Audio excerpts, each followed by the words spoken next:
الفحشاء والصلاة والسلام على المصطفى وعلى آله أهل الصدق والوفاء أشهد أن لا إله إلا الله وحده لا شريك له وأشهد أن محمدا عبده ورسوله لا نبي بعده أما بعد.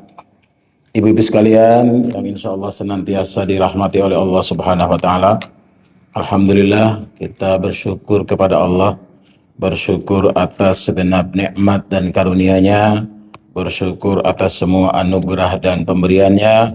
Mudah-mudahan kita semua senantiasa dalam keadaan tetap yakin, dalam keadaan beriman, memelihara keyakinan kita untuk menapaki hidup dan kehidupan ini sampai akhirnya, dan kelak insya Allah akan mempertanggungjawabkan dan mendapatkan apa yang seharusnya diperoleh atas ridho dari Allah Subhanahu wa Ta'ala. Amin ya rabbal alamin.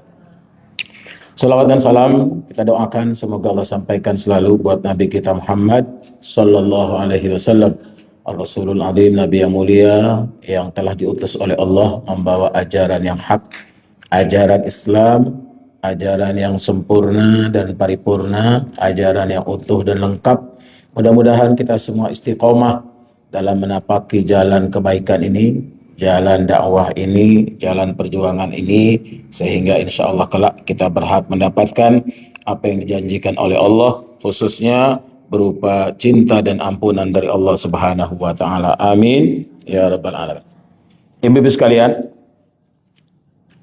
bangsa Indonesia baru saja merayakan, memperingati kemerdekaan yang ke-80. Kalau untuk umur manusia, apalagi kita orang Indonesia, umat Rasulullah itu baina sittin wa sab'in. Kata Nabi, umur umatku itu antara 60 dan 70. Jadi kalau sudah lewat, itu artinya bonus. Kalau umur merdeka kita 80, harusnya kita sudah dapat bonus. Tapi perasaannya kok belum merdeka gitu. Iya Bu ya? Malah makin terjepit. Karena ada istilah baru sekarang, kalau pepatah Minang itu di ma bumi dipijak, di sinan langit dijunjung. Di mana bumi dipijak, ya di situ langit dijunjung. Tapi sekarang di mana bumi dipijak, di situ kita dikenai pajak. Jadi memang harus pandai-pandai kita dalam memanfaatkan momentum kemerdekaan yang diberikan oleh Allah. Sudah bonus. Kalau umur manusia umat Rasulullah itu baina sittin wa sab'in, antara 60 dan 70, ini sudah lebih. Nah, karena itu harusnya bonus-bonus yang diperoleh ini membuat kita kembali kepada pokok. Apa esensi kemerdekaan itu? Ngapain merdeka? Untuk apa merdeka? Kemerdekaan yang paling esensial, kemerdekaan yang paling utama, paling dasar adalah kemerdekaan kita sebagai hamba Allah Subhanahu wa Ta'ala yang bertauhid. Kata Nabi SAW, ad'ukum bi'ibadatillah min ibadatil ibad. Aku menyeru kalian, aku mengajak kalian untuk beribadah kepada Allah, menyembah hanya Allah semata. La ilaha illallah. Min ibadatil ibad. Tidak boleh menjadi budaknya hamba-hamba Allah. Jadi kan kita hamba Allah, abdullah, ibadullah. Masa mau memperbudak orang lain atau mau dijadikan budak orang lain? Jadi budak sendiri-sendiri aja nggak boleh. Ya. Apalagi jadi budak nafsu kita.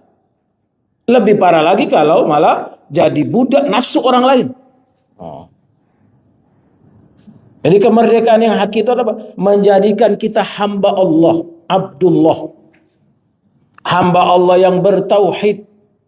Hamba Allah yang punya iman yang kokoh, punya keyakinan yang kuat, punya akidah yang sahihah. Itu nggak bisa ditawar-tawar. Karena itu esensi kemerdekaan yang paling pokok. Esensi kemerdekaan yang utama. Kalau dalam bahasa Arab, istilah kemerdekaan itu ada dua. Yang pertama namanya al-hurriyah. Al-hurriyah itu kemerdekaan personal. Kita merdeka menyampaikan pendapat termasuk kepada suami.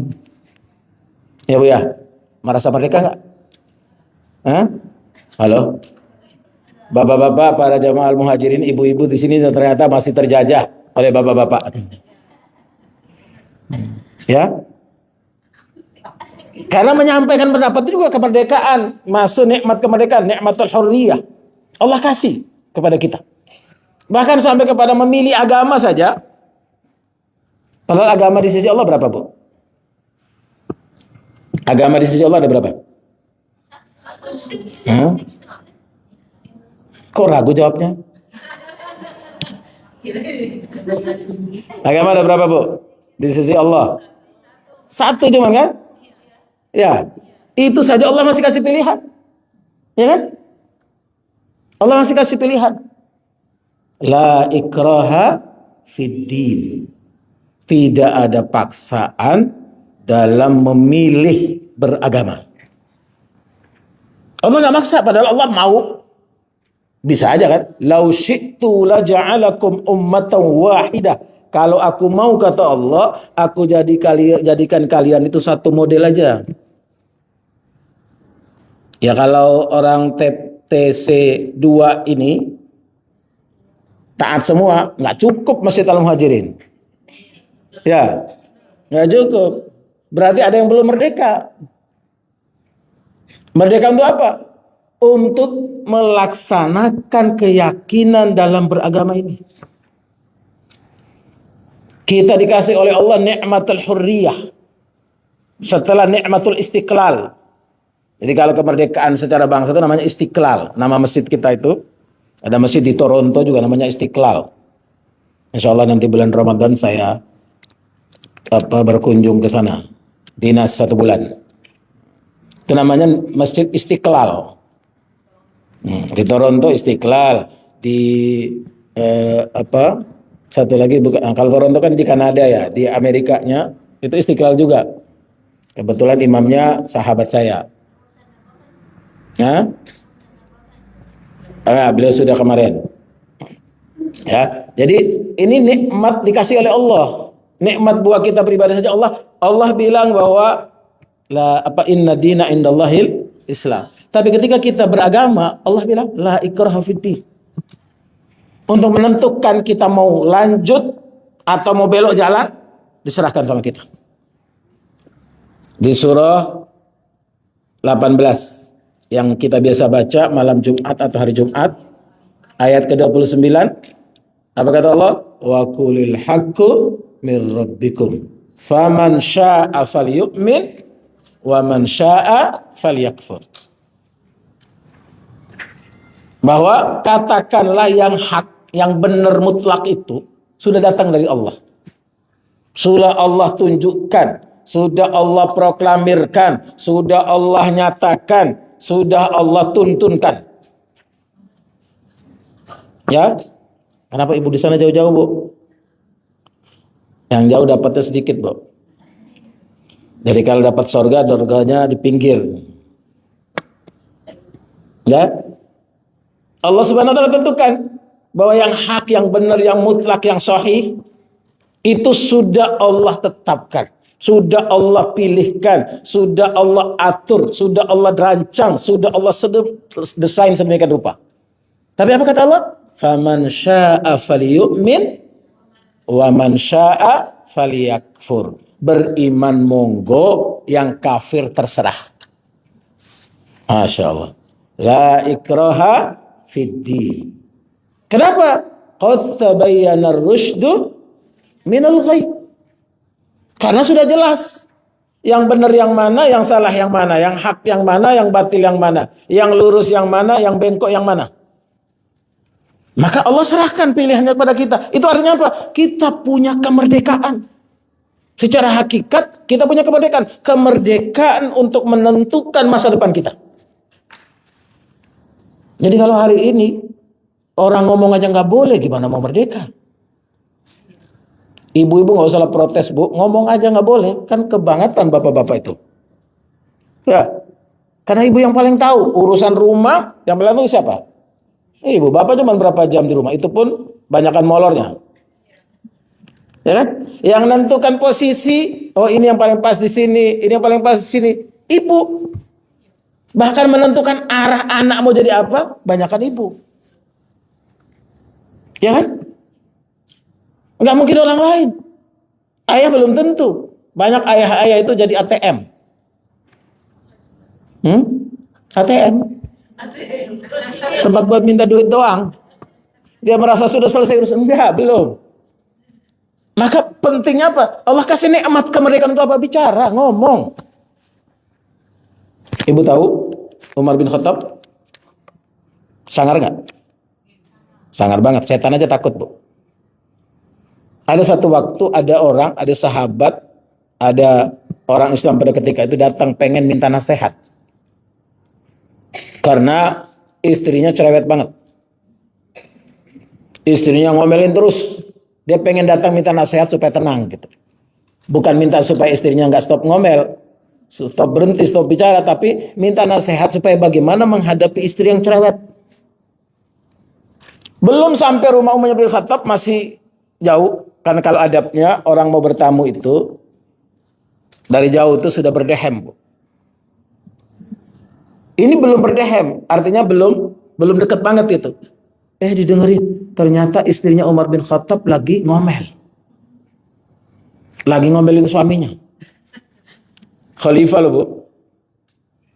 Suami ibu baru Pak Lurah, Pak Camat, ya, Presiden, Pak RW. Ini khalifah. Khalifah itu pemimpin bukan satu bangsa aja, tapi pemimpin kaum muslimin pada ketikanya, pada masanya. Yang kita rindukan supaya nanti ada lagi gitu. Karena penting untuk apa? Menyelamatkan umat. Nggak usah jauh-jauh di zaman Khalifah Umar bin Khattab, apalagi zaman Rasulullah SAW. Di zaman Khalifah Abdul Hamid II, jamaah haji Indonesia yang datang dari Aceh, waktu itu Indonesia belum merdeka, itu tertahan, Bu, oleh perompak, oleh penjegal di tengah laut. Yang bebasin siapa? Khalifah Abdul Hamid. Khalifah Abdul Hamid itu khalifah di Khilafah Utsmaniyah di Turki. Di belah head, para perompak minggir. Itu saudara saya yang datang dari Jawa. Dari ujung Sumatera sampai ujung Papua itu namanya Sumatera, Jawa. Atau Nusantara, belum ada Indonesia. Itu saudara saya, lepas, jangan diganggu. Mereka mau beribadah, Masya Allah. Enak gak? Ini Umar bin Khattab ini khalifah, Masya Allah. Tapi yang datang mau minta nasihat, berhenti dia, nggak jadi melangkah lagi. Kenapa? Gimana mau minta nasihat? Uang khalifahnya aja diomelin istrinya. Tiba-tiba terhenti karena Umar bin Khattab dengar. Dulu kan kalau orang jalan tuh kedengeran, Bu. Makanya perempuan dulu jalan itu minimal terlihat debu. Karena dulu belum ada kaos kaki, maka baju jubahnya ibu-ibu tuh nyengser sampai ke tanah. Mereka pernah tanya sama Ummuna Aisyah radhiyallahu anha, ya Ummul Mukminin, kami kan jalan nih, baju kami kan nyengser sampai jubah kami kan nyengser. Atau yang dipakai orang di timur Indonesia, di Bima, Lombok, Flores, dan seterusnya itu 2 sarung tenun tuh. Satu dipakai diikat di bawah, satunya jadi kayak mukena itu. Jadi cuma 2 sarung itu dipakai. Nyengser sampai ke tanah. Jadi kalau bawa yang lewat itu perempuan atau laki ketahuan. Kalau banyak debunya berarti perempuan. Kenapa? Karena jubahnya nyengser. Suaranya nggak terlalu kedengeran. Tapi kalau laki-laki itu karena jalannya tegak, gagah, nginjaknya itu kedengeran. Dok, dok. Kok berhenti? Umar bin Khattab buka pintunya, dipanggil, Fulan. Kenapa nggak jadi datang? Nggak jadi masuk. Sini. Ringkas cerita, tanya. Tadi kan mau ke sini, kok nggak jadi? Iya Khalifah, saya itu datang mau minta nasihat. Istri saya itu cerewet banget. Ngomel aja terus kerjanya. Tapi gimana saya mau minta nasihat? Saya belum masuk aja, Khalifah sedang diomelin sama istrinya. Udah tenang. Istri saya itu capek, kata Khalifah. Masakin buat saya, bikinin roti saya, nyiapin lauk buat saya, nyuciin baju saya, ngurusin anak-anak saya. Dia capek, pantas kalau dia ngomel. Karena kalau begitu dengerin. Kalau nggak didengerin malah tambah ngomel nanti. Oh begitu, ya udah pulang. Pulang tuh. Diamalkan apa pesan khalifah tadi. Ternyata apa yang terjadi? Akhirnya jadi biasa. Dia merasa istri juga harus merdeka. Merdeka menyampaikan apa yang menjadi beban dalam hidup. Kalau enggak jadi penyakit. Bayangkan, ibu udah ngomel aja suaminya mati duluan, Bu.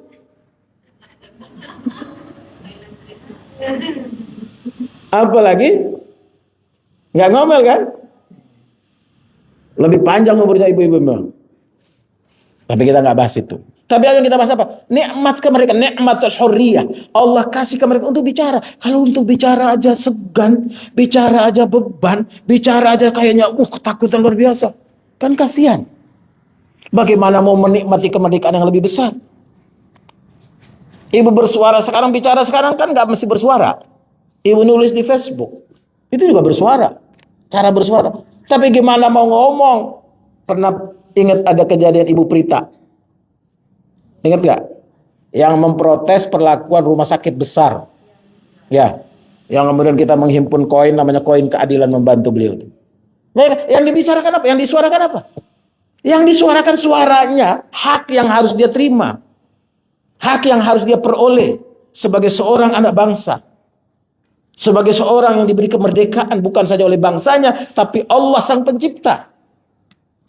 Nikmat bicara itu adalah hak dari Allah.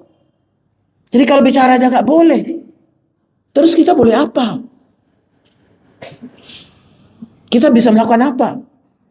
Allah kasih nikmat itu. Namanya nikmatul hurriyah. Kita boleh menentukan masa depan kita seperti apa.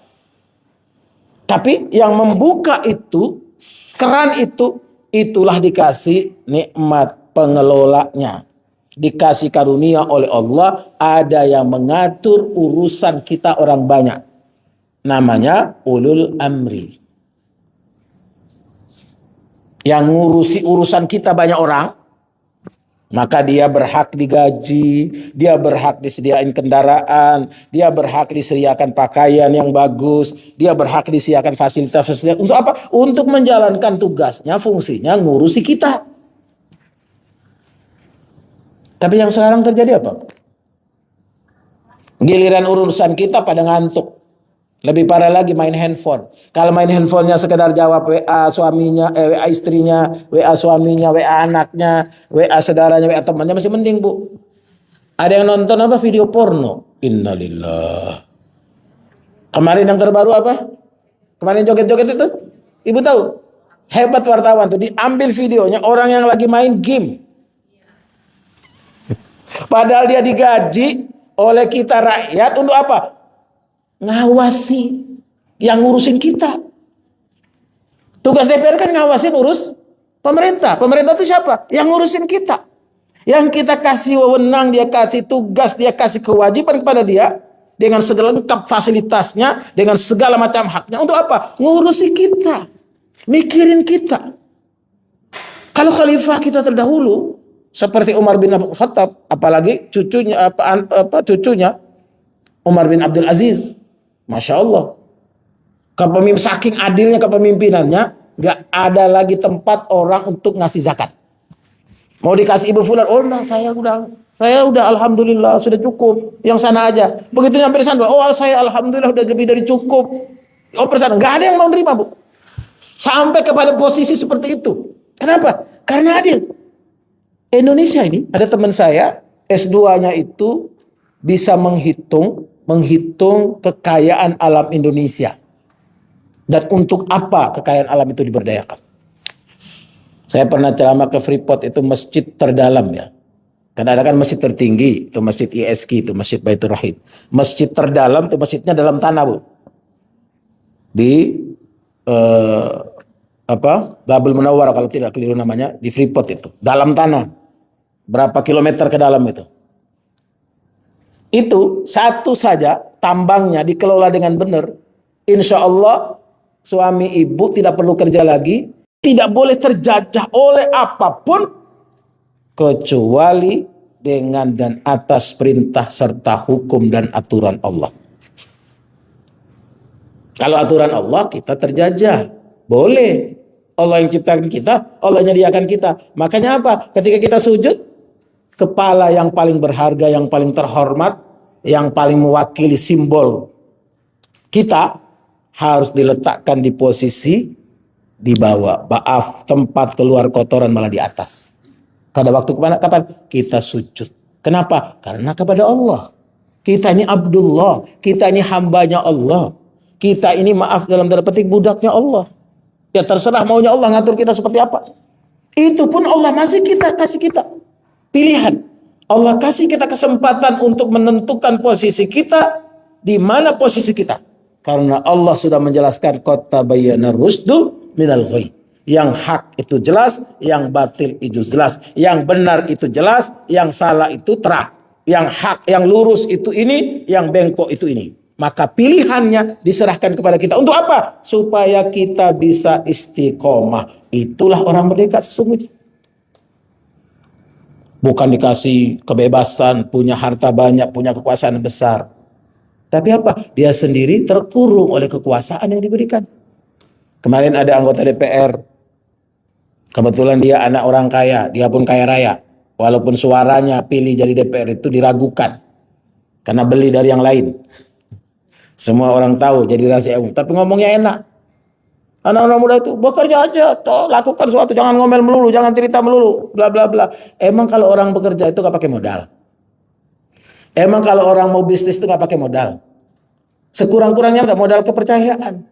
Pemerintah yang menyediakan. Kenapa? Karena pemerintah itu, ulul amri itu menyiapkan diri, orang yang menyiapkan diri untuk mengurusi urusan orang banyak. Itu poinnya. Kalau sekarang kan orang cuman mau lifestyle. Karena sudah banyak duit di kota, pulang kampung jadi bupati, wali kota, supaya apa? Kehormatannya bertambah. Salah niat. Mau jadi pemerintah, mau jadi pejabat, itu apa? Ngurusin yang dipimpinnya. Urusan orang dipimpin. Ada orang datang marah-marah, ya terima. Ada orang datang nangis, ya tenangkan. Ada orang yang protes ngomel, dengarkan. Karena memang tugasnya. Kalau nggak mau itu, ya jangan jadi pejabat, jangan jadi pemimpin, jangan jadi pemerintah. Supaya apa? Itu pun kita nggak boleh diem. Min husni islamil mar'i tarkuhu ma la ya'ni. Dari ukuran paling rendah Islamnya seorang muslim adalah meninggalkan sesuatu yang tak berguna. Membiarkan sesuatu yang gak jelas juntrungannya. Ibu melepaskan diri dari situ, itu perjuangan kebaikan kita paling rendah sebagai seorang muslim. Jadi ibu kepo, ibu usil dalam tanda petik, itu kadang ada benarnya, Bu. Jadi cerewet itu juga diperlukan. Kalau ibu nggak cerewet sama anak-anaknya, anak-anaknya menganggap yang salah itu biasa. Kalau ibu cerewet, ibu ngomelin, misalnya bangun subuhnya telat, nggak ke masjid, nggak ikut berjamaah, dia sholat. Yang penting dia sholat, nggak bisa lagi. Urusan kita bukan yang penting anak kita sholat, bukan. Mengarahkan yang benar. Kenapa? Besok dia jadi ayah, besok dia jadi ibu, kita tetap jadikan dia anak. Tapi hak untuk mengaturnya sudah berkurang. Saya ulangi, Bu, ya. Kalau ibu nggak repot dari sekarang, anaknya masih kecil, anaknya masih di bawah asuhan ibu, walaupun dia sudah mahasiswa, bahkan sudah tamat kuliah, apalagi perempuan, selama dia belum menikah, masih jadi urusan ibu. Maka uruslah dengan urusan sebenarnya. Supaya ibu merdeka dalam mengurus anaknya. Sampai kapan? Sampai dia diserahkan kepada orang yang amanah untuk mengurusinya. Dan pada saat itu kewajiban ibu sudah selesai. Ibu nggak boleh merecoki lagi urusan rumah tangganya kecuali diminta untuk menengahi. Tapi kalau sekarang ibu biarkan, besok nanti dia sudah pejabat, dia sudah besar, walaupun tetap jadi anak. Bagaimanapun setinggi-tinggi pangkatnya seorang jenderal, setinggi-tinggi pangkatnya seorang pejabat, dia tetap anak ibunya. Dia tetap anak ayahnya. Dulu ada orang datang protes kepada Rasulullah SAW. Dipanggil oleh Rasulullah. Katakannya begini, ya Rasulullah, ayah saya telah mencuri hartaku. Ayahku telah mencuri hartaku. Marah Nabi. Nabi kalau marah itu nggak langsung ngomel-ngomel, wajahnya memerah. Karena wajah beliau itu bening banget, jadi begitu marah itu langsung kelihatan merah. Panggil ayahmu. Panggil ayah. Ayahnya datang. Wahai ayah, benar kata anakmu, bahwa engkau telah mengambil hartanya, kau telah mencuri hartanya. Ayahnya sambil ngedumel. Dia itu waktu kecil saya bina dia, saya didik dia, saya sekolahkan dia, saya cari uang sampai rusak ini tuh kulit saya, rusak apa wajah saya jadi gelap, kusam, kena matahari segala macam. Kok masa saya cuma ngambil hartanya sedikit aja, pelitnya luar biasa. Ya saya ambil hak saya yang saya harus peroleh. Nabi kemudian agak turun, udah tenang, belum bisa mengatakan, anta wa maluka li abik. Kamu dan seluruh hartamu milik ayahmu. Ya Bu, jadi suami ibu itu milik ayahnya. Berikut apa? Harta bendanya. Maka nanti kalau misalnya, ya qadarullah pasti ya, nanti satu saat suami ibu meninggalkan harta warisan, orang tua dapat gak? Dapat. Maka ketika itu terjadi, jangan ditunda. Waduh Ustadz, itu loh tanah belum kering. Iya, memang jangan kering dulu. Selesaikan dulu urusan yang wajib. Kalau dibiarkan, jadi masalah. Jadi masalah. Bertubi-tubi masalahnya. Bisa berantem sampai turun karena cucu. Kenapa? Karena dulu tidak dibereskan. Sementara agama kita mengajarkan, selesaikan dari awal. Kalau suami ibu meninggalkan harta warisan yang banyak, maka serahkan kepada haknya.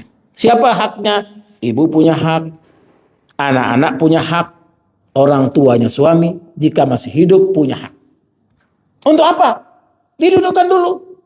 Nanti persoalan kemudian orang tuanya mengembalikan kepada ibu lagi, anak-anak ibu menyerahkan kepada ibu lagi, itu lain soal. Itu lain masalah, lain perkara. Kemarin saya ngisi di JIS, Jakarta Islamic Center. Ada ibu-ibu 2 orang datang, selesai pengajian datang mengadu. Mereka tahu saya pengacara, mereka mengadu. Ustadz begini. Kami ini 5 bersaudara, kami 2 perempuan, 3 saudara saya laki-laki. Tapi harta orang tua saya, ayah saya meninggal, ibu saya meninggal, nggak ada kami dapat apa-apa. Tapi semua diambil oleh 3 saudara laki-laki kami itu. Saya bilang, ibu berkenan? Saya akan urus, saya bantu. Kalau berbantu berarti kita terus dudukkan pada proporsinya. Dudukkan pada tempat yang sebenarnya. Supaya apa? Jangan jadi masalah. Karena selama itu nggak ibu lakukan, ibu diem. Itu artinya ibu membiarkan orang tua ibu, ayah ibu, ibunya ibu di dalam kubur sana gelisah. Kenapa? Karena urusan dunia yang tidak merdeka. Beliau nggak merdeka sebagai hamba Allah yang sudah selesai, sudah tuntas urusan. Orang meninggal, bahasa agama kita namanya wafat. Wafat itu artinya apa? Qad tamma, sudah rampung. Sudah selesai urusannya dengan dunia. Nikmatnya, karunianya, rezekinya, selesai, tuntas sudah. Maka jangan rusak penyelesaian persoalannya hanya karena kita belum melakukan apa yang menjadi hak dan kewajiban anak-anak atau ahli waris yang ditinggalkan. Itu bagian juga dari kemerdekaan yang Allah berikan. Kenapa? Karena sholat diajarin nggak dalam Al-Quran rinciannya, caranya, mulai dari takbir sampai salam? Nggak ada. Haji nggak ada urutannya atau mesti begini dulu sampai begini tuntas sampai, nggak ada. Secara umum saja. Tapi urusan waris, urusan harta, urusan benda, urusan utang piutang, Allah atur rinci detail. Kalau ibadah Allah atur cuma wudu, sholatnya enggak. Ya, idza kuntum ila shalah faghsilu wujuhakum wa aydiyakum ilal marafiq wamsahu bi ru'usikum wa arjulakum ilal ka'bain. Fa illam tajidu ma'a fatayammamu sa'idan thayyiba. Kalau kau berdiri untuk sholat, maka basuhlah mukamu. Kemudian tangan sampai ke siku. Kemudian kepala, kemudian kaki. Jika engkau tidak berjumpa dengan air, kesulitan air, maka bertayamumlah dengan debu yang suci. Jelas, rinci, detail. Sholat? Enggak. Tapi perkara waris, perkara hak, mendapatkan waris anaknya, laki dan perempuan beda.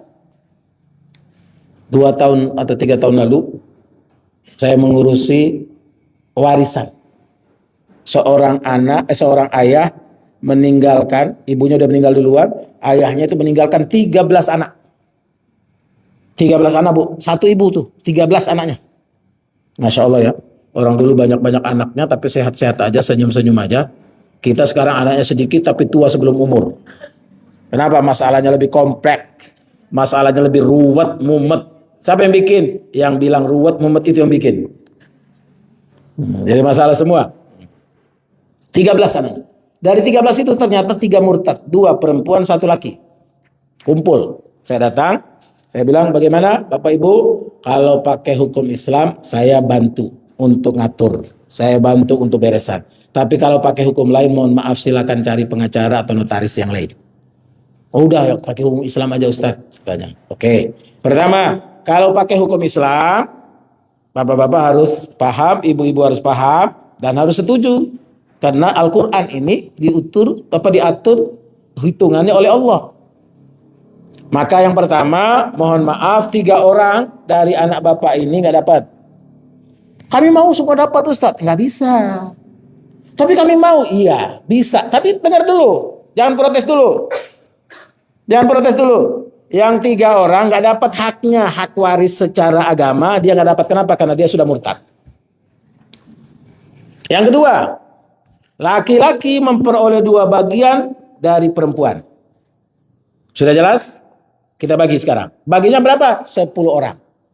Tapi karena 10 orang itu masih ada perempuan lain, 3 perempuan lagi, maka 7 orang dapat 2 bagian, perempuan yang 3 dapat 1 bagian. Clear? Selesai. Oke, sudah dihitung lengkap segala macam. Sekarang terserah. Kalian yang 10 orang yang punya hak tadi, silahkan mau ngasih 3 orang, monggo. Ternyata 1 yang laki-laki angkat tangan. Mohon maaf Pak Ustadz, saya baru sadar ternyata Islam itu adil. Kenapa Pak? Karena seperti saya jelaskan, bahwa perempuan kenapa 1? Karena perempuan itu berhak dirinya sendiri, urus dirinya sendiri. Kalau laki-laki kenapa 2? Karena dia bertanggung jawab kepada istri dan anaknya, juga kepada saudara perempuannya besok. Kalau saudara perempuannya dicerai oleh suaminya, ditinggal wafat oleh suaminya, atau suaminya sudah gak bersama lagi, maka laki-laki yang menerima waris double itu harus ngurusin saudara perempuannya. Wih, angkat tangan mengatakan, Ustadz, saya baru yakin sekarang ternyata Islam itu luar biasa. Allah itu maha adil. Saya sekarang kembali pada Islam, tapi saya tidak mau terima harta. Masya Allah. Dan laki-lakinya itu langsung di tempat itu mengatakan bahwa saya nggak mau terima, tapi saya kembali kepada Islam. Insya Allah istri dan anak-anak saya akan ajak kembali kepada Islam. Dan semoga saya juga berusaha berdoa, berusaha mengajarkan 2 saudara-adik saya ini supaya kembali kepada Islam. Ternyata kami selama ini salah jalan. Masya Allah. Coba Bu, kalau dijalankan dengan benar, merdeka kita. Karena yang ngatur kita itu Allah, yang ngatur kita syariat Allah, yang ngatur kita hukumnya Allah, aturannya Allah. Kita bukan yang ngatur nafsu kita. Maka apa kata Allah? Afara'aita man ittakhadha ilahahu hawa. Tidakkah kau perhatikan banyak orang itu mengaku merdeka padahal bohong. Kenapa? Karena dia terjajah oleh hawa nafsunya sendiri, dan lebih banyak lagi yang dijajah oleh nafsu orang lain. Na'udzubillahi min dzalik. Ibu pernah nggak sih ngerasain pakai jilbab gede ini seperti ibu-ibu pakai, kemudian ibu tenang-tenang aja di angkot, sementara yang pakai you can see, pakai setengah mini, setengah tidak pakaian, kemudian mereka yang kepanasan. Pernah nggak Bu? Nggak pernah kayaknya. Ibu sudah naik mobil dari lahir soalnya. Ya, Masya Allah Bu. Ya kan? Ibu tenang aja, bahkan pakai cadar tenang-tenang aja. Yang di sebelah yang semuanya hampir terbuka malah kepanasan, kipas-kipas. Kenapa? Karena hatinya yang gak damai. Hatinya gak merdeka. Dia meletakkan harta ada dalam hatinya sehingga penuh, sumpek, mumet, ruwet. Tapi kalau diletakkan hartanya di sini, diletakkan dunianya di sini, insya Allah dia tenang, damai, nyaman, tentram, bahagia. Sampai di rumah, ibu suaminya capek, letih, ibu ngajiin Bu, nggak usah pikirin suara ibu cempreng kayak apa, kayak nggak usah mikir. Asal baca Qurannya benar, insya Allah akan jadi obat, akan jadi syifa, akan jadi penenang. Tapi kalau belum apa-apa baru tiba di rumah ibu bilang, mana uang, mana gaji, begitu dihitung belum masuk rumah itu dihitung langsung, kok kurang. Bagaimana nggak mumet, Bu? Tapi kalau ibu tenang menghadapinya, suami tenang, keluarga akan merasakan ketenangan dan kedamaian. Anak-anak pun insya Allah aman dan damai, nggak perlu pakai diurus. Nggak perlu pakai diurus. Anak laki-laki, anak perempuan, semuanya bisa diatur. Kenapa? Karena yang ibu kasih itu makanan yang halal. Dari karunia Allah, dari rezeki Allah, keringatnya suami dalam berjihad. Suami letih, capek itu dia jihad, Bu. Walaupun dia cuma ngurusin untuk ngasih makan ibu dan anak-anaknya. Untuk menyiapkan rumah, untuk menyiapkan pakaian. Alhamdulillah bisa menyiapkan kendaraan, bisa menyekolahkan mereka. Alhamdulillah, Bu. Karena orang punya harta banyak pun mumet. Aduh Ustaz, saya ini stres Ustaz. Loh, kenapa stres Pak Haji? Pak Haji kan Masya Allah, semua sudah ada. Apa yang perlu distreskan? Ya Ustaz ngelihatnya dari luar, memang semua ada Ustaz. Betapa ngatur istri stres. Ngatur anak-anak lebih stres lagi katanya. Saya kemarin dipanggil polisi, kenapa? Anak saya sudahlah kena narkoba, maaf menghamili anak orang. Anak yang perempuan sudahlah kena narkoba, dihamili oleh orang. La haula wala quwata illa billah. Mumet. Saya udah bilang tenang Pak Haji, tenang dulu. Pak Haji kan sudah pernah umroh. Oh, sudah Ustaz, anak-anak saya sudah umroh semua. Tapi saya baru sadar sekarang Ustaz. Kenapa Pak Haji? Dulu modal saya. Emang kenapa modalnya? Dulu modal saya kan dikasih seseorang. Seseorang itu pejabat tinggi Ustaz. Dia ngumpulin duitnya sama saya. Semua barang-barang haram itu dikasih ke saya. Baru bagi 2 sama saya. Itulah yang saya mulakan usaha. Innalillah. Jadi saya sekarang sedang ngurusin urusan beliau membersihkan hartanya, Bu. Masya Allah. Bayang. Alhamdulillahnya kenapa? Masih mau sadar. Saya bilang Pak Haji lepas ini. Aduh Ustaz, ini loh. Ini awal. Justru kan awal itu yang dilepas dulu Pak. Karena Allah itu mengatakan apa? Fa in tubtum falakum ru'usi amwalikum la tadlimun wa la tudlamun. Jika kalian mau tobat, boleh untukmu ru'usi amwalikum, pokok hartamu. Jadi yang bersih-bersih diambil dulu, tahan dulu, yang lain singkirkan dulu. Ya, kenapa? La tadlimun wa la tudlamun. Engkau tidak berlaku zalim, engkau pun tidak akan dizalimi. Itu dulu. Jadi apa? Jadi merdeka dulu. Kan kemarin terjajah oleh banyaknya harta, terjajah oleh banyaknya aset, terjajah oleh banyaknya kekayaan. Harus dilepas dulu. Jadi gimana cara ngelepasnya? Bagi. Saya bilang sekarang aja Pak Haji udah repot kan? Ngurusin harta di mana-mana repot. Ternyata ada yang belum dibayar pajak 19 tahun. Innalillah. Karena kebanyakan. Saya bilang karena kebanyakan bagi-bagi Pak Haji. Terus gimana saya bagi? Terserah mau bagi kemana. Terserah. Mau bagi ke pesantren, mau bagi ini. Tapi bersihkan dulu. Alhamdulillah mulai tenang. Mulai tenang. Kemarin anaknya yang narkoba sudah mulai jarang pergi, Bu. Alhamdulillah. Sudah mulai pelan, pasti. Yang perempuannya sudah mulai sadar. Sudah mulai menjaga diri. Ya pelan-pelan nggak bisa langsung. Tapi yang tidak apa, merdeka dulu. Merdeka dari ikatan-ikatan yang nggak jelas. Merdeka dari kungkungan-kungkungan, kurungan-kurungan yang tak berfaedah. Kenapa? Karena kalau itu sudah lepas, sudah urusan Allah. Tawakkaltu 'ala Allah. La haula wala quwata illa billah. Tapi betul. Tetap kita masih kepikiran. Ya itu kan dulu capek saya nyarinya Ustadz. Dulu kan ini, dulu kan. Ya sekarang mau merdeka enggak? Mau selesaikan enggak?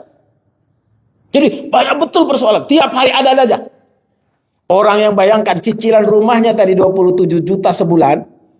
Sekarang suami istri jadi tukang Grab. Ini klien saya yang baru. Masya Allah. Bayangkan. Ibu bisa bayangkan cicilan rumahnya 27 juta sebulan. Sekarang suami istri jadi tukang Grab. Sopir Grab. Sopir mobil apa? Yang hijau itu. Mobil Vietnam ya. Kan ada mobil kayak taksi itu, hijau itu. Nah, bayangkan. Rumahnya 3,6 miliar. Dia bayar sebulannya 27 juta. Artinya kan penghasilan paling tidak 50 juta kan? sekurang-kurangnya, atau 100 juta bahkan. Tapi sekarang sudahlah gak sanggup bayar, sudah 9 bulan gak sanggup bayar, dan suami istri jadi tukang Grab, sopir Grab. Sedih banget saya datang, begitu datang, ya Allah, rumah seindah ini, semewah ini, anak satu duduk sambil baringan di kursi main handphone, yang satu di meja makan, lagi duduk di meja makan main handphone. Yang saya lihat yang kasihan anak putrinya itu, ya Allah, siapa namanya, Anissa. Allah, saya bilang tak bisa membayangkan, Bu, ya Allah, orang yang ternyata punya harta ternyata dijajah oleh harta. Ini kita sedihkan. Maka berbahagia ibu bisa masih datang ngaji, alhamdulillah. Ibu sekali-sekali kunjungin pantai asuhan, alhamdulillah. Masih bisa ngunjungin rumah jompo, alhamdulillah. Kasih ibu, kita masih sedihkan. Maka cara gimana setelah selesai urusan di rumah supaya merdeka lagi, ibu? Merdeka dari apa? Dari hal-hal yang membuat ibu kepikiran. Apa contohnya? Urusan orang tua dua-duanya. Gimana caranya supaya kita merdeka? Kalau urusannya orang tua ibu, ayah ibu, ibunya ibu, kasih suami. Walaupun ibu punya penghasilan sendiri. Kalau urusannya ayahnya suami, ibunya suami, ibu yang ngatur. Supaya apa? Yang menerima senang, Bu. Pasti dia nggak mikir, alhamdulillah menantu saya yang kirim. Berarti otomatis sekurang-kurangnya istri tahu. Ya kan? Kalau ternyata orang tua ibu, suami ibu yang ngirim, dia juga senang. Alhamdulillah, ternyata suaminya yang ngirim. Berarti sudah tahu istrinya. Atau atasnya itu kadang-kadang suami yang baik juga ngirim diam-diam, ya Bu. Itu penyelesaian. Kalau enggak, kita terjajah. Terjajah oleh apa? Terjajah oleh prasangkaan kita sendiri. Nggak apa-apa ngirimnya sedikit, tapi suaminya tahu. Nggak apa-apa ngasihnya sedikit, tapi istrinya tahu. Supaya apa? Yang menerima pun senang. Itulah yang jadi berkah. Jadi jangan sampai, saya itu kadang nggak masuk di akal saya, Bu, kalau ada orang tua datang ke rumah anaknya minjem. Karena maaf, kalau di kampung kita nggak ada gitu. Orang tua datang ke rumah anaknya minjem. Emang ada ya, Bu? Tahu sekarang yang saya urusin satu lagi nih, Bu. Mertuanya menuntut menantunya pakai pengacara. Saya bilang udah, saya pengacara, saya siap. Gak usah mikirin bayaran. Menghadapi mertuanya. Kenapa? Karena menantunya ini beli rumah asal-atal, dia sudah punya rumah. Tapi beli rumah lebih supaya istrinya dekat ke orang tuanya, beli rumah baru. Karena suaminya nggak sanggup, cicil lah kan. Nah, karena cicil akhirnya daripada ribet, kebetulan anak mereka dua itu salah satunya sakit, tumor di matanya, tumor besar sekali di sini, Bu. Apa dilakukan? Mertuanya baik sebenarnya. Kenapa? Karena pengen minjamin tapi pakai emas supaya nggak ada bunga. Minjemin pakai emas, dikasih emas 490 gram untuk bayar rumah waktu itu. Dan hebatnya lagi mertuanya ini ngasih bilang bayarnya terserah, minimal 1/4 sebulan. Jadi bayarnya tetap pakai emas, bukan pakai uang. Minimal 1/4 sebulan. Jadi bayar. Datang COVID kemarin, suaminya akhirnya berantakan kerjaannya, yang tadinya gaji 16 juta, sekarang 6 juta aja nggak nyampe. Akhirnya kan macet. Istrinya kabur ke rumah orang tuanya, tapi masih dekat-dekat sekali, satu komplek. Kabur ke rumah orang tuanya, suaminya udah pusing, Bu. Karena nggak boleh lagi dikunjungi. Sekarang pakai pengacara. Mertuanya pakai pengacara, menuntut suaminya ini supaya lepas. Kalaupun jual rumah itu, masih dia berutang. Kenapa? Karena nilai emasnya kan naik. Satu sisi menghindari riba, tapi di sisi lain bikin susah juga kan jadinya. Akhirnya apa yang terjadi sekarang? Dia pun diusir dari rumahnya. Rumah ini mau dijual. Dekat dari sini, Jati Asih. Rumahnya mau dijual. Setelah saya usaha cari, semahal-mahalnya rumah itu 600 juta. Sementara utangnya masih ratusan gram. Gak cukup. Masih ngutang deh. Tapi saya bilang itu lebih baik daripada rumahnya udah dijual. Terus saya sudah nggak tinggal di mana-mana. Saya tetap harus ngirim Ustadz karena anak saya tumor. Saya kemudian WA ke pengacaranya, WA juga ke ayahnya. Pak, mohon maaf. Orang lain saja kita berlakukan. Saya bacakan ayat tadi, sampaikan ayat tadi, kemudian mengatakan, oh nggak bisa Ustadz. Pokoknya dia ini sudah bikin anak saya susah, bla bla bla bla. Ya kan, anak bapak sekarang kan di rumah bapak. Punya anak yang sakit di depan mata bapak, tumor loh Pak. Kalau sakitnya di dalam mungkin nggak kelihatan, matanya itu ini dagingnya udah keluar, jadi separuh matanya itu nggak kelihatan lagi, karena ketutup sama daging, tumor itu. Itu dulu yang diurusin Pak. Itu namanya kita cari solusi. Ini saya yakin anak ini kalau dia benar, dia bagus, insya Allah kan dia nggak selingkuh, dia nggak punya istri yang lain. Saya sudah cek, dia pekerjaannya pun dikenal sebagai orang baik. Dia pulang masih ngojek lagi supaya sampai rumah tinggal istirahat, dia nggak mikirin macam-macam. Kan kurang baik apa Bu? Setengah tahun loh, suami istri yang sah, bapak sendiri menjajah jadinya. Anak bapak nggak merdeka, menantu bapak nggak merdeka. Pokoknya dia harus selesaikan. Ya kalau pokoknya terus kapan selesainya Pak? Tuh, bayangkan. Jadi ketika ibu nggak dapatkan ibu, alhamdulillah, sudah jauh lebih merdeka. Kita bisa makan, kata Nabi SAW, man qama min naumihi mu'afa. Siapa yang bangun tidurnya sehat, sarapan paginya ada, apalagi masih pakai uduk, pakai jengkol, petek. Makan siang insya Allah aman. Makan sorenya masih cukup. Dunia sudah ada dalam genggaman kita. Jadi kekayaan khazanah dunia, kekayaan dunia sudah ada di tangan kita. Masya Allah. Yang penting apa? Bangun subuhnya sehat, suaminya bisa sholat jamaah ke masjid, nanti makan siang ada, anak-anak pulang, suami pulang pun makan malamnya ada, maka dunia sudah di tangan kita. Selesai. Alhamdulillah ibu masih bisa pakai anting, punya handphone bermerek, ada mobil walaupun kecil, bisa, yang penting satu keluarga bisa masuk, punya rumah cukup, ada ruang tamunya, kalau orang tua datang ada tempat tidurnya, sudah lebih dari cukup. Tapi apakah selesai? Belum. Kenapa? Kita punya tanggung jawab juga kepada saudara-saudara di sekitar kita. Kalau kita nggak punya harta, maka kita ajak saudara kita, teman kita, tetangga kita, kawan kita ikut merdeka dengan kita. Supaya apa? Kita punya lingkungan yang merdeka insya Allah. Maka apa pesan para ulama? Ikhtar jarik qabla darik.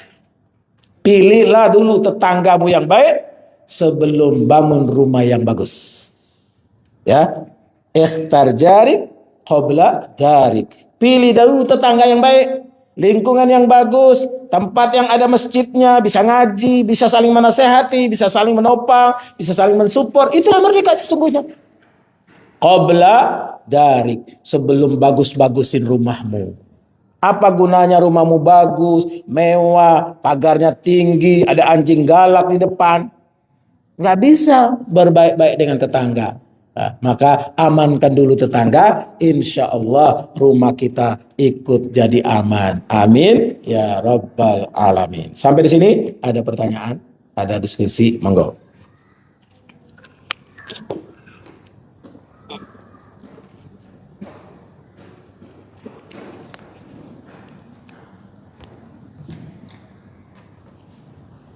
Nggak ada, kalau nggak ada saya yang tanya.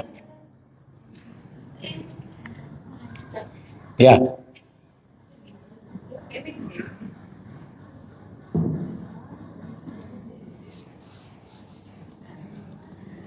Monggo. Ya. Kenapa Bunda? Orang Sumatera Barat masih memakai arisan itu ya.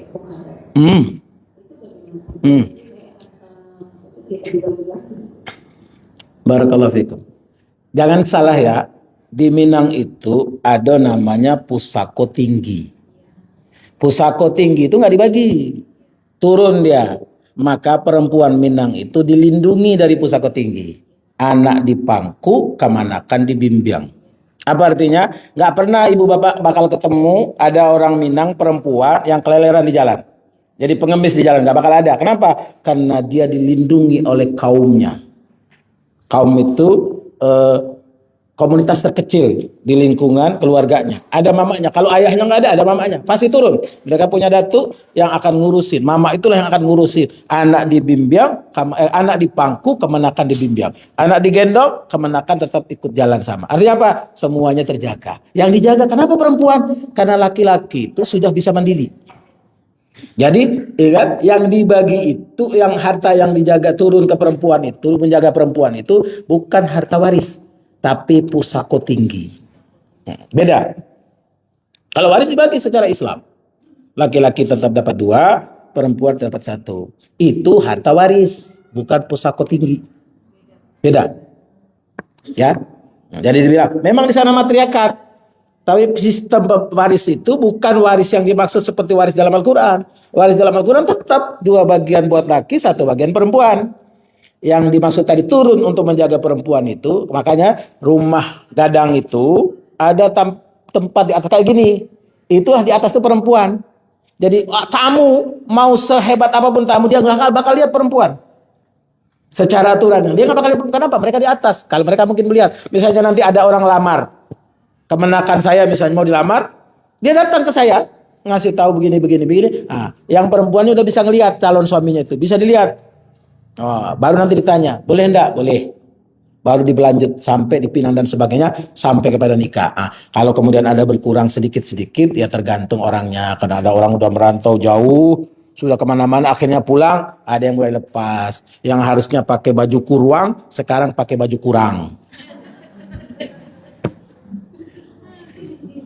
Yang harusnya tertutup, sudah terbuka.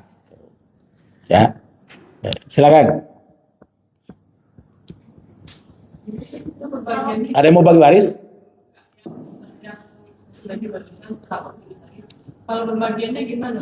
Yang mana? Yang Enggak dibagi, Bu. Pusaka ketiga enggak dibagi. Karena untuk mengawal anak kebanyakan terus sampai nanti selesai umur dunia ini. Maka rumah gadang tetap ada, Bu. Orang Minang sejauh-jauh dia merantau, hatta di Anak Pisang. Anak Pisang itu contoh seperti Usman Sabtaodang. Bapak Ibu tahu ya? Pak Usman Sabtaodang itu yang ketua Partai Hanura itu Anak Pisang namanya.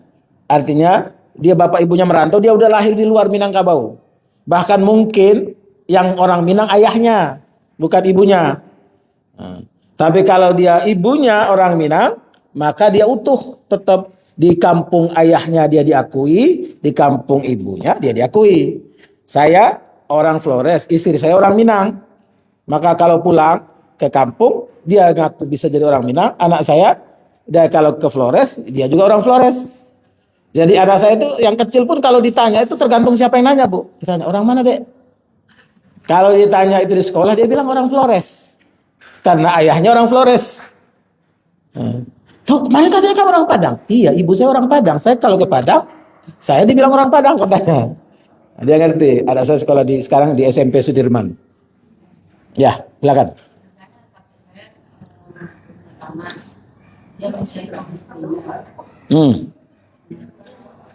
Anak yang sama yang lainnya ambil dari kakak itu boleh nggak?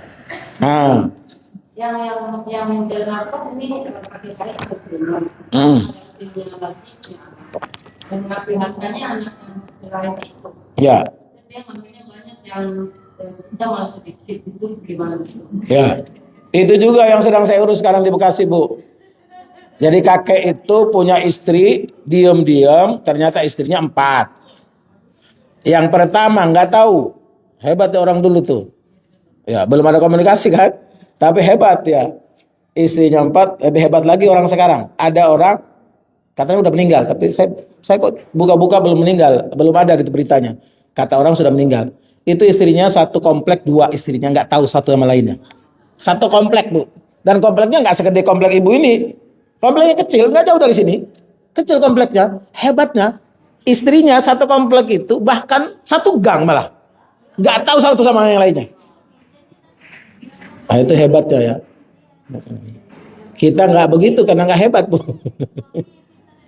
Masya Allah. Ya, jadi itulah makanya pentingnya, Bu. Kenapa begitu meninggal langsung dibereskan supaya orang yang tidak berhak tidak boleh mendapatkan haknya. Karena dia istrinya 4 ya, ibu harus rela. Istri yang anak dari istri yang lain pun mendapatkan haknya. Karena mereka merasa punya bapaknya, punya kakeknya. Nah, itu yang didudukan. Jadi kalau masalah sekarang harus dirunut Bu, nanti dibuktikan. Kalau nggak ada bukti nikahnya, nanti dibikinkan akta warisnya. Diurus di kelurahan, diurus ke kantor KUA. Diurus dulu Bu. Supaya kelar dulu, baru nanti dibagi. Supaya tidak boleh ada yang tidak mendapatkan haknya. Dan yang tidak berhak seolah-olah memperoleh haknya. Nggak boleh. Jadi memang harus diberesin. Begitu meninggal cepat. Kemarin ada teman saya dokter, ibunya meninggal. Kan suaminya masih ada berarti kan? Suaminya punya hak. Tadinya harusnya separuh, tapi karena ada anaknya, maka bahkan ada anak asuhnya, anak angkatnya, maka dibaginya tentu tidak sama lagi. Suaminya 1/4, anak-anaknya dulu yang lain, baru yang sisanya dikasih kepada wasiatnya. Wasiat tidak boleh lebih dari 1/4. Jadi dirunut. Jadi ibu masih sepakat dulu sama saudara-saudaranya. Kalau neneknya ibunya ibu masih ada, itu dulu sepakati dulu. Jangan sampai jatuh kepada orang yang bukan haknya, dan yang berhak tidak memperoleh haknya. Kita semua dari dolim. Kita semua ikut berdosa. Jadi yang tahu ikut berdosa, apalagi menjadi bagian. Kata Quran itu la tadzlimun wa la tadzlam. Kita mendolimi orang nggak boleh, tapi didolimi orang juga jangan. Ibu kan nggak menghina orang, tapi ibu mau menghina orang nggak boleh juga. Tapi kalau ibu dihina orang ibu nggak tahu, biarin aja Bu. Emang gue pikirin. Nah, itu. Tapi kalau dengar, ibu boleh datangi. Senyumin aja Bu. Kadang-kadang orang itu kita seolah-olah kan kita nggak tahu, kita senyumin aja. Akhirnya mikir juga dia. Ya Allah, saya sudah segitunya sama dia, tapi dia tetap sebaik sama saya. Nah, ini kiranya kita nggak tahu. Padahal kita berbuat baik itu kenapa? Karena kebaikan yang Allah berikan kepada kita. Itu kadang-kadang lebih gampang meluluhkan hati orang. Lebih mudah meluluhkan hati orang itu justru kemana? Karena kebaikan yang kita zahirkan, kebaikan yang kita tampakkan, kita mampu menyembunyikan. Jangan disimpan di hati Bu, jadi penyakit. Ada dokter di rumah sakit Hermina ini. Di rumah sakit Hermina yang merawat saya Bu. Beliau bilang apa? Ustadz, kalau pasien saya itu ustadz, kiai, ulama, ajengan, habib, orang masjid, orang surau, orang majelis, kalau orang Minang bilang orang Siak, saya nggak khawatir. Kok gitu Dok? Karena yang menolong pertama kali dia bukan perawat saya, bukan dokter saya, bukan orang-orang saya, tapi dirinya sendiri. Tubuhnya sendiri, amalnya sendiri, Masya Allah. Kok gitu Dok? Iya. Ada yang pernah operasi bypass? Atau keluarganya? Operasi bypass jantung. Ada yang pernah?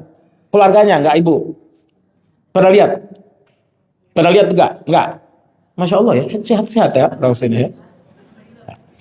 Ibu lihat nanti kalau ada orang dia cerita kalau dia pernah bypass, ibu lihat di betisnya atau di pahanya, itu pasti terbelah. Kenapa? Karena diambil bagian tubuhnya untuk menolong dirinya. Menjadi menyambungkan kembali jantungnya supaya normal, ari darahnya bagus, nggak mampet, ya. Sampai kepada nggak kena angin duduk. Angin duduk itu jantung juga namanya. Cuman orang kita mengistilahkan angin duduk. Keluar angin. Itu ciri-ciri jantung bermasalah. Sudah ciri-ciri penyempitan pembuluh darah. Ibu bang tidur, tiba-tiba kakinya kram. Kalau orang Minang bilang naik betis. Nah, itu ciri-ciri jantung. Kenapa? Darahnya sudah mulai tersumbat. Tersumbat. Darahnya sudah mulai tersumbat. Nah, itu pasti sudah di atas 70%. Yang menolong dirinya siapa? Dirinya sendiri, amalnya sendiri, makanannya sendiri, perilakunya sendiri, konsumsinya sendiri. Maka apa yang perlu dihindari? Kalau kata dokter saya yang lain, dokter orang Mandar ya, orang Sulawesi, di Rumah Sakit Harum. Jamaah saya kajian subuh, Sabtu subuh, ya Kalimalang. Dia bilang begini, Ustadz, di rumahnya ada wastafel kan? Iya Dok. Kenapa Dok? Wastafel di rumah sering mampet nggak? Sering banget Ustadz. Kan istri Ustadz orang Minang. Ustadz lagi kan? Ustadz itu penyakitnya apa? Makan enak terus kan? Tempat ngaji sana makan enak, tempat ngaji sini makan enak. Nggak mau nolak. Sampai di rumah istri orang Minang pula. Makannya santan lagi, minyak lagi. Gimana? Nggak tersumbat itu? Kalau wastafel segede itu lubangnya tersumbat, bagaimana darah kita? Yang pembuluh darah yang terkecil itu lebih kecil dari rambut, Bu. Bisa dibayangkan? Bulu kita yang paling halus itu segede itu pembuluh darah. Gimana nggak tersumbat, Bu? Belum lagi kalau pikiran. Maka orang yang paling sehat itu apa? Yang ketika dia merdeka atas pikirannya. Ketika pikirannya merdeka, insya Allah sakit pun tetap sakit, tapi nggak akan mempengaruhi. Apalagi jadi besar karenanya. Orang kan pikiran, pertama sakit perut biasa, bukan pikiran akhirnya apa? Jadi liver. Dia cuman batuk biasa. Pikiran ngerti akhirnya apa? Jadi TBC. Jadi banyak orang justru kepikiran. Maka ibu kalau yang pernah ke Turki, ada yang pernah ke Turki? Ya, di Turki itu ada namanya reruntuhan rumah sakit. Rumah sakit pertama itu ada di Turki. Dulu tuh rumah sakit itu nggak seperti sekarang. Rumah sakit pertama itu dibikin tuh apa? Tempat relaksasi. Jadi begitu masuk ada gemericik air, krek krek krek krek krek, bunyi air, bunyi siulan burung. Tapi sekarang kan semua sudah dipajakin, Bu. Jadi susah, siulan burung pun dipajakan. Jangankan itu, ya maaf. Ibu pergi ke toilet di Taman Mini, di belakang taman ini kan ada restoran-restoran tuh banyak itu kan. Itu ibu kalau ke toilet harus bayarnya pakai kiris, Bu. Iya. Kenapa? Karena dipajakin, Bu. Bayangkan pergi ke toilet udah dipajakin. Besok maaf buang angin pun. Kalau makanya bahasa Arab itu buang angin ada dua, Bu. Kalau buang angin nggak bunyi, namanya lain saya lupa. Kalau bunyi, namanya durot. Nah, bakal dipajakin nanti. Ya, jadi yang nolong kita pertama adalah diri kita sendiri, amal kita. Maka disitulah pentingnya, gunanya apa? Ngunjungin orang sakit. Supaya apa? Kalau kita sakit, ada saudara sakit, ada keluarga sakit, kita tahu cara mengatasinya. Kenapa? Waktu kita berkunjung dia cerita, oh iya saya itu kena begini. Akhirnya itu yang kita bisa hindari. Makan yang berminyak, beli minuman sembarangan itu, gula di mana-mana. Nah, sudah mulai direm. Jadi kemarin saya ngisi acara di PBI. PBI itu namanya Perhimpunan Bekam Indonesia.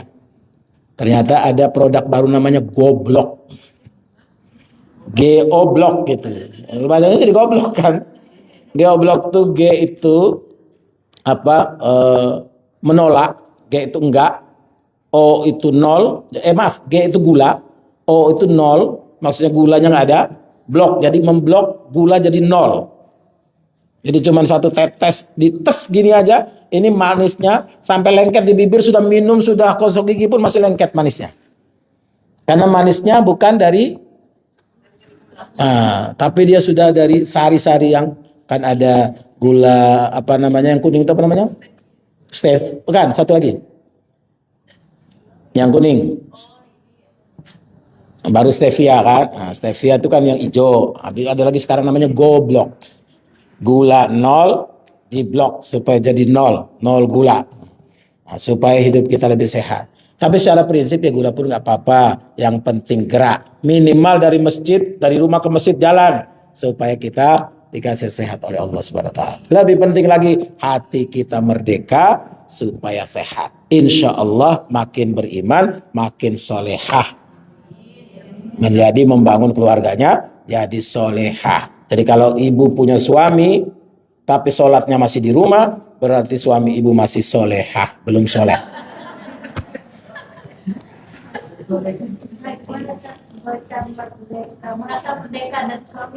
Hah? Emang ibu terjajah? Nanti saya mesti panggil Ustadz Salap nih. Kok ada pertanyaan begini? Ibu merdeka dari suami itu artinya apa? Ibu nggak capek maksa suami untuk ibadah. Iya, itu ibu udah merdeka, Bu. Kenapa? Karena ibu masuk surganya mudah, nggak ditanya bagaimana suaminya. Tapi kalau suami masuk surga terhalang kalau ibu belum beres. Jadi suami kita nggak ditanya, Bu. Ibu masuk surga nggak ditanya suaminya. Ya, sholat khamsa, sholat saubaha, atau adzaujaha. Ibu sudah puasa bulan Ramadan, sholat 5 waktu, taat sama suami, masuk surga bebas. Nggak bakal ditanya suaminya gimana, Bu, nggak. Tapi suami ibu sudah sesoleh-solehnya, masih ditanya gimana istrinya. Alhamdulillah saya sudah selesaikan tugas saya dengan baik. Kasih nafkah yang halal, kasih pendidikan yang bagus, kasih pembinaan yang bagus. Sudah ada rumah walaupun masih bolong, masih bocor. Ada kendaraan walaupun sering mogok. Tapi sudah saya kasih semua, ya Allah. Selamat dia, Bu. Tapi ibu aja susah datang ke majelis. Karena mesti izin dulu, mesti repot ini, mesti begini, mesti begitu dulu. Ibu terjajah namanya. Ya kan? Jadi ibu merdeka dari suami itu bukan bebas. Enggak. Ibu merdeka dari suami itu artinya ibu nggak repot untuk ngurusin suami dalam hal dia menjadi orang soleh. Tapi kalau ibu maksa suaminya jadi soleha, nah itu baru salah ibu. Nggak merdeka ibu. Masa Ustadz salaf soleha? Nanti nggak jadi salafus soleh, jadi salafus soleha jadi. Ya. Ada lagi?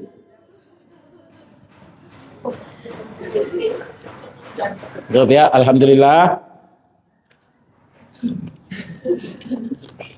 Terima kasih atas segala perhatiannya.